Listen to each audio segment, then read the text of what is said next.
ఇక్కడ చేసినటువంటి లుచ్చాపాలని మరి ఆయన ఎందుకు అధ్యక్ష? ప్రగల్భాలు పలికినటువంటి మరి సొల్లునాయుడు గురించి ఎందుకు మాట్లాడారు అధ్యక్ష? మూతకర్రలు ఉంటాయి కానీ పార్టీ నడపలేని వాళ్ళు. చంద్రబాబు గారు చూస్తే నాకు ఒక్క మాట గుర్తొస్తుంది అధ్యక్ష. కోపం వల్ల అవివేకం వల్ల మతిమరుపు, ఆ మరుపుతో బుద్ధి నాశనం. చంద్రబాబు నాయుడు గారు బండారం గంట కావాలో అరగంట కావాలో మాధవరెడ్డి గారి సంగతి ఏంటి ఇవన్నీ మాట్లాడుకునే సమయం కాదు ఇది.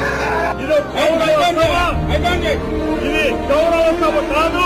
ఇలాంటి గౌరవ సభలో నేను ఉన్నది ముఖ్యమంత్రి ఈ హౌస్ కోస్తాను తప్ప అదర్వైజ్ నాకు రాజకీయాలు అవసరం లేదు.